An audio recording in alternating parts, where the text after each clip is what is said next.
పెద్దలు కడియం సిఆర్ గారు, సుమన్ గారు అన్ని విషయాలు స్పష్టంగా చెప్పడం జరిగింది. ఈరోజు పెద్దపల్లి పార్లమెంట్ నియోజకవర్గానికి సంబంధించి విస్తృత సమావేశాన్ని ఈరోజు తెలంగాణ భవన్లో నిర్వహించుకోవడం జరిగింది.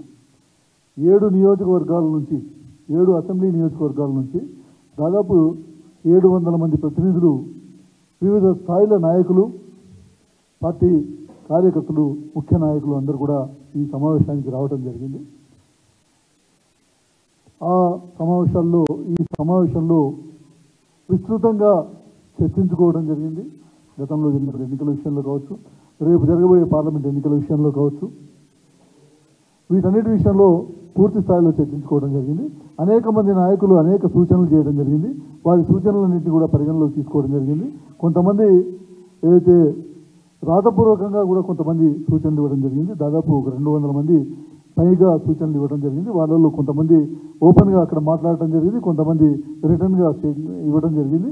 ఆ రిటర్న్గా ఇచ్చినటువంటి వాటన్నిటి కూడా గౌరవ పార్టీ అధ్యక్షులైనటువంటి కల్వకుంట్ల చంద్రశేఖరరావు గారికి ఇవ్వడం జరుగుతుంది. వారిలో కొంతమందితో గౌరవ ముఖ్యమంత్రి గారు కొన్ని సందర్భాల్లో వారు ఫోన్ చేసి మాట్లాడుతున్నారు. గౌరవ కల్వకుంట్ల చంద్రశేఖరరావు మా పార్టీ అధ్యక్షులు మాట్లాడుతున్నారు. కాబట్టి ఈ సందర్భంగా ఖచ్చితంగా రేపు రాబోయే పార్లమెంట్ ఎన్నికల్లో పెద్దపల్లి పార్లమెంట్ నియోజకవర్గంలో పార్టీ గెలుపు కోసం సమిష్టిగా కృషి చేద్దామని అందరూ పార్టీ కార్యకర్తలు, నాయకులు కూడా ఒక కృతనిశ్చయంతో ఉన్నారు.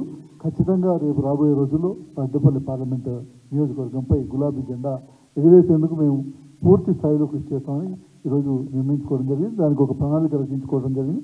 ఆ వైపుగా రాబోయే రోజుల్లో జిల్లా స్థాయిలో, మండల స్థాయిలో కూడా సమన్వయ సమావేశాలు ఏర్పరచుకుని ప్రతి ఇంటింటిని ప్రతి ప్రజలకి కూడా మరొకసారి కలిసి ఖచ్చితంగా రాబోయే పార్లమెంట్ నియోజకవర్గంలో గెలుపు కోసం కృషి చేస్తామని కార్యకర్తలు అందరూ కూడా సంపూర్ణంగా విశ్వాసం వ్యక్తం జరిగింది. Thank you.